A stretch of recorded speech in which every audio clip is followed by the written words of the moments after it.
나는 아무것도 아닙니다.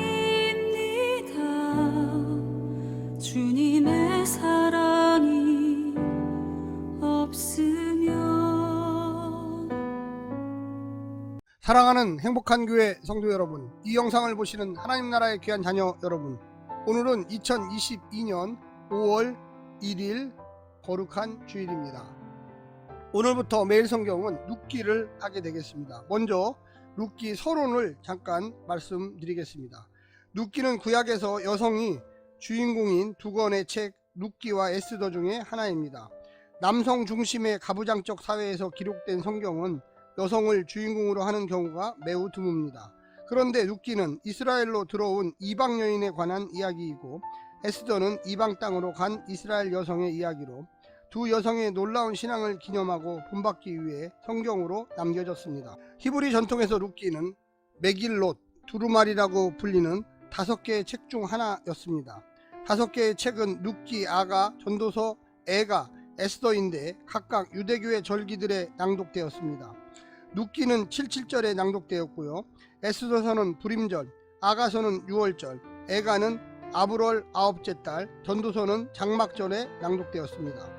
히브리 성경 중에서 룻기는 잠언 뒤에 위치하는데요. 잠언 31장 마지막에 현숙한 여인에 대한 송가가 나오고 룻기를 통해 룻을 그 현숙한 여인의 대표적인 인물로 소개하기 위한 의도가 들어있습니다. 하지만 기독교 성경에서는 룻기는 역사서로 분류되며 헬라어 역본인 70인경의 순서를 따라 룻기가 사사기와 사무엘서 사이에 위치합니다. 이것은 룻기의 내용과 매우 잘 어울리는 배경으로서 룻기의 서두가 사사시대라는 언급으로 시작하고 끝이 다윗에 대한 족보로 끝나고 있기 때문입니다. 그러므로 기독교 성경에서 룻기는 사사기와 사무엘서를 연결하는 고리로 다윗 왕정을 준비하는 역할을 하고 있습니다. 룻기의 저작 시기에 대해서 말씀드리겠습니다. 룻기의 저작 시기에 관한 증거들은 본문이나 그 외의 자료들에서 찾기가 어렵습니다. 룻기는 사사기를 배경으로 하고 있지만 사사시대에 기록된 것으로 보기는 어렵습니다. 룻기 이야기의 마지막에 다윗이 등장하는 것을 보면 아무리 빨라도 다윗 왕정 이후에 쓰인 것으로 생각됩니다. 저작 연대에 대해서는 크게 두 가지로 나누는데, 왕정 시대 초기에 쓰였다는 견해와 포로기 후기에 쓰였다는 견해로 나누어집니다. 포로기 후기에 쓰였다는 견해는 룻기의 저작 시기를 주전 5세기부터 2세기로 말하는 것인데, 그 근거는 룻기에 사용된 언어가 후대에 사용되는 아람어와 히브리어의 특징을 나타낸다고 보고 있습니다. 룻기를 저작한 동기는 에스라, 느헤미야의 개혁을 통해 과도하게 이방인과의 결혼을 배척하게 되자 이에 대한 교정을 위해 기록된 것이라고 봅니다.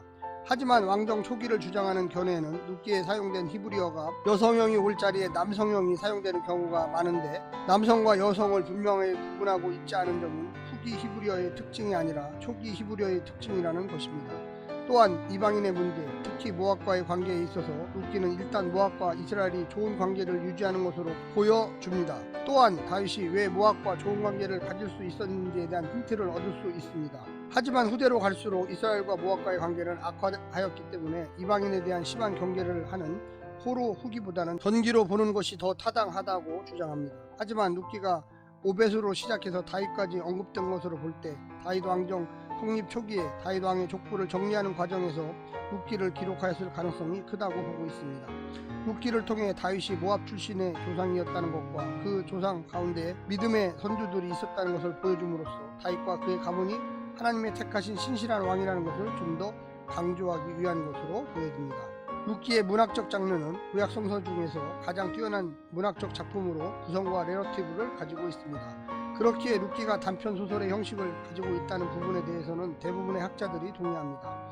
다만 완전한 허구의 이야기를 기록한 것인지 아니면 역사적 사실을 단편 소설의 형식으로 기록한 것인지에 대해서는 학자마다 의견이 다릅니다. 하지만 룻기의 끝에 다윗의 족보를 소개한 것과 다윗이 모압과 유대의 관계가 있었다는 것과 같은 성경 내적 증거를 보았을 때 룻기는 역사적 사건을 단편 소설의 형식으로 기록된 역사 이야기로 볼 수 있습니다.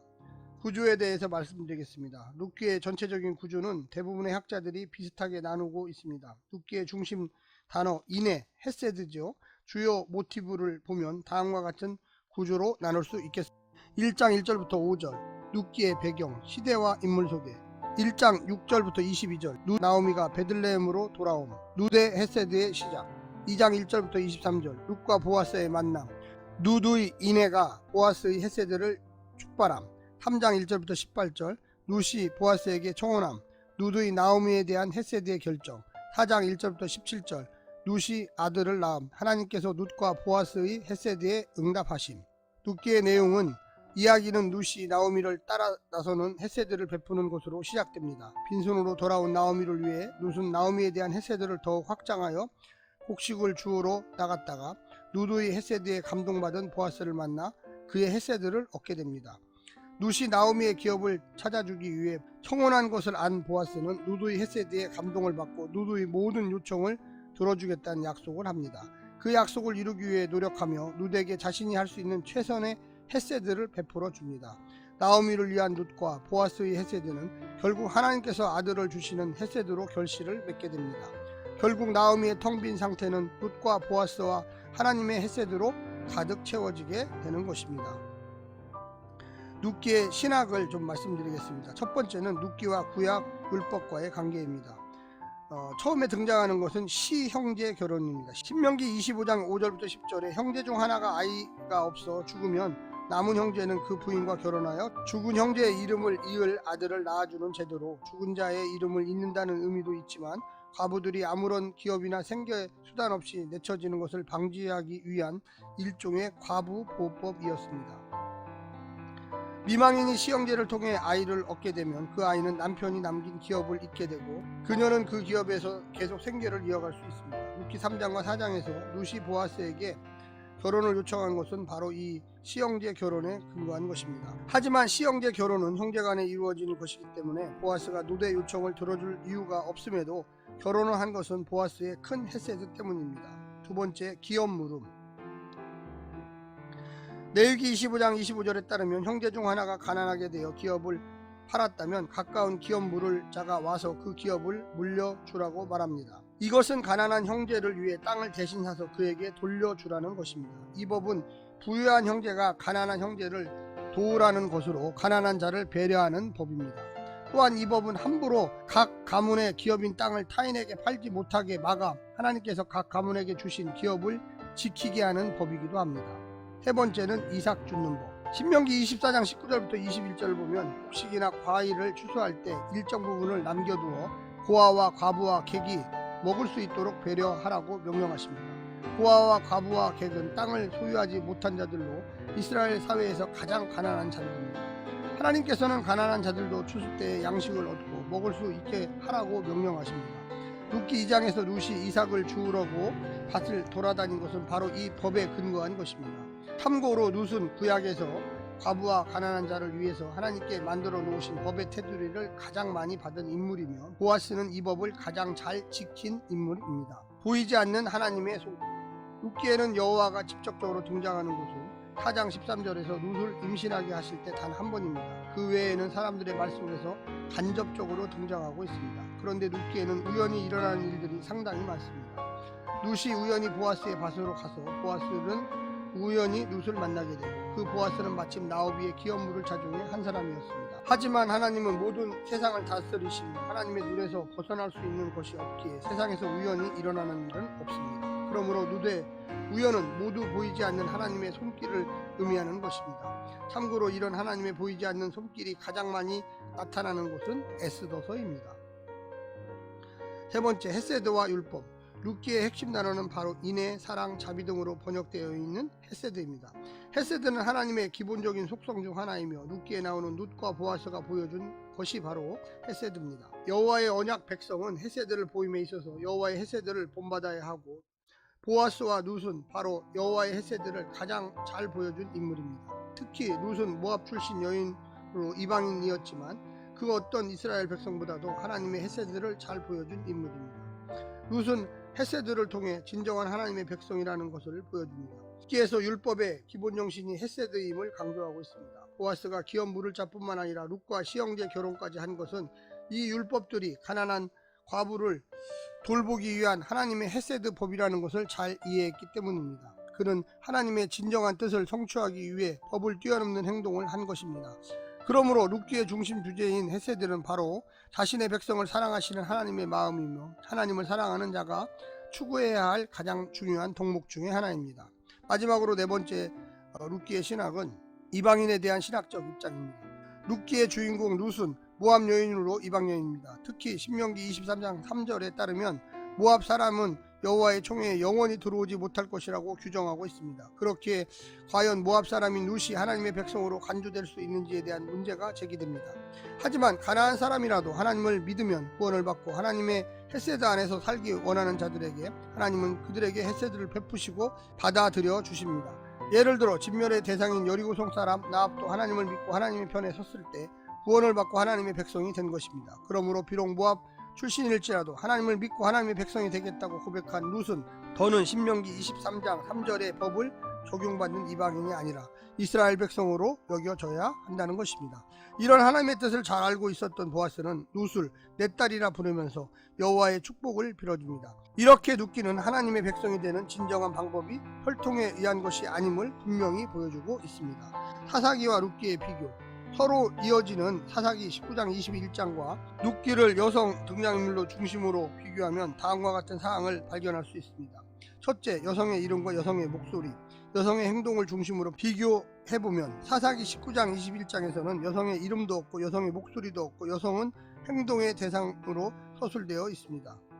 이것은 여성이 하나의 온전한 인격으로 여겨지지 않고 있다는 것과 여성들의 생각과 의견을 말할 수 없다는 무시되는 여성 억압적인 사회적 행동을 드러냅니다. 반면에 룻기에서는 여성이 이름을 가지고 또한 자신의 목소리를 가지고 주체적으로 행동합니다. 이것은 그녀들이 온전한 인격으로 존중받으며 자신의 요구를 당당하게 말하고 자신의 운명을 개척해 나가는 인물이라는 것을 드러냅니다. 둘째는 환대와 헤세드와 하나님과의 관계라는 주제를 중심으로 비교해 본다면 사사기 19장부터 21장에서는 여성은 환대와 헤세드의 대상에서 제외되고 남성을 향한 환대와 헤세드에 의해서 희생됩니다. 이렇게 여성이 죽임을 당하고 희생당하는 상황 속에서 하나님은 등장하지 않으십니다. 반면 룻기에서는 모압 여성 룻도 공동체 안에서 받아들여지고 이스라엘 안에서 정착할 수 있도록 환대를 받으며 강자인 보아스가 헤세드를 베풀고 약자인 나오미와 룻이 헤세드를 받으며 서로 돕는 아름다운 관계를 만들어갑니다. 그리고 인간의 헤세드 저변에는 하나님의 헤세드가 깔려 있습니다. 같은 사사시대를 배경으로 하는 두 본문을 비교해보면 여성 등장인물에 대해 상반된 태도를 보여줍니다. 이런 차이는 이스라엘이 하나님과 어떤 관계를 맺고 있었는지를 반영하는 것입니다. 하나님의 뜻이 아닌 자기 생각에 옳은 대로 사는 공동체는 여성을 수단화하고 폭력을 행사하는 곳인 반면 하나님의 헤세드가 넘치는 공동체에서는 이방 여인도 과부도 존중받고 보호받고 충만하게 채워집니다. 결론적으로 구약 성경에서 나란히 붙어있는 사사기 19장과 21장과 룻기에는 여성에 대한 대조적인 관점을 통해 하나님을 믿는 신앙 공동체가 여성으로 대표되는 약자들에게 어떤 태도를 가져야 할지를 알려주고 있습니다. 곧바로 룻기 1장을 하겠습니다. 감사합니다. 샬롬.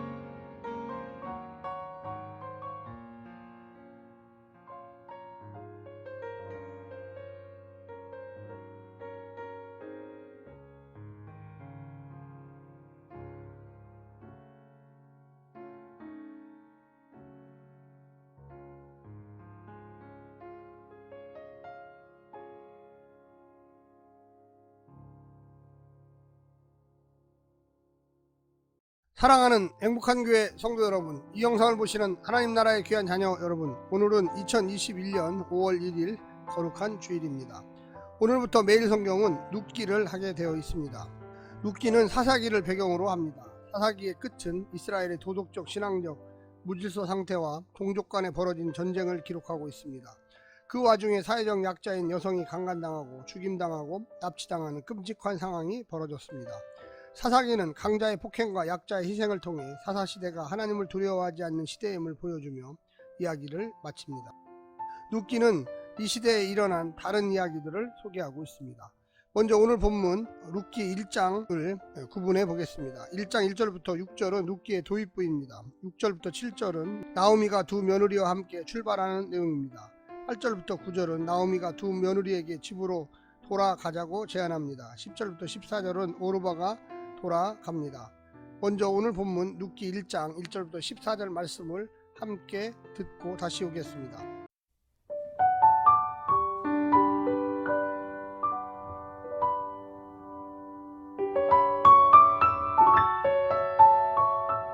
룻기 1장.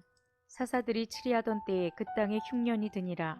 유다 베들레헴의 한 사람이 그의 아내와 두 아들을 데리고 모압 지방에 가서 거류하였는데 그 사람의 이름은 엘리멜렉이요 그의 아내의 이름은 나오미요 그의 두 아들의 이름은 말론과 기련이니 유다 베들레헴 에브라 사람들이더라. 그들이 모압 지방에 들어가서 거기 살더니 나오미의 남편 엘리멜렉이 죽고 나오미와 그의 두 아들이 남았으며 그들은 모압 여자 중에서 그들의 아내를 맞이하였는데 하나의 이름은 오르바요 하나의 이름은 룻이더라. 그들이 거기에 거주한 지 10년쯤에 말론과 기련 두 사람이 다 죽고 그 여인은 두 아들과 남편이 뒤에 남았더라. 그 여인이 모압 지방에서 여호와께서 자기 백성을 돌보시사 그들에게 양식을 주셨다 함을 듣고 이에 두 며느리와 함께 일어나 모압 지방에서 돌아오려 하여 있던 곳에서 나오고 두 며느리도 그와 함께하여 유다 땅으로 돌아오려고 길을 가다가 나오미가 두 며느리에게 이르되 너희는 각기 너희 어머니의 집으로 돌아가라. 너희가 죽은 자들과 나를 선대한 것 같이 여호와께서 너희를 선대하시기를 원하며 여호와께서 너희에게 허락하사 각기 남편의 집에서 위로를 받게 하시기를 원하노라 하고 그들에게 입맞춤에 그들이 소리를 높여 울며 나오미에게 이르되 아니니이다. 우리는 어머니와 함께 어머니의 백성에게로 돌아가겠나이다 하는지라. 나오미가 이르되 내 딸들아 돌아가라. 너희가 어찌 나와 함께 가려느냐. 내 태중에 너희의 남편 될 아들들이 아직 있느냐. 내 딸들아 되돌아가라. 나는 늙었으니 남편을 두지 못할지라. 가령 내가 소망이 있다고 말한다든지 오늘 밤에 남편을 두어 아들들을 낳는다 하더라도 너희가 어찌 그들이 자라기를 기다리겠으며 어찌 남편 없이 지내겠다고 결심하겠느냐. 내 딸들아 그렇지 아니하니라. 여호와의 손이 나를 치셨으므로 나는 너희로 말미암아 더욱 마음이 아프도다 하매 그들이 소리를 높여 다시 울더니 오르바는 그의 시어머니에게 입맞추되 룻은 그를 붙쫓았더라.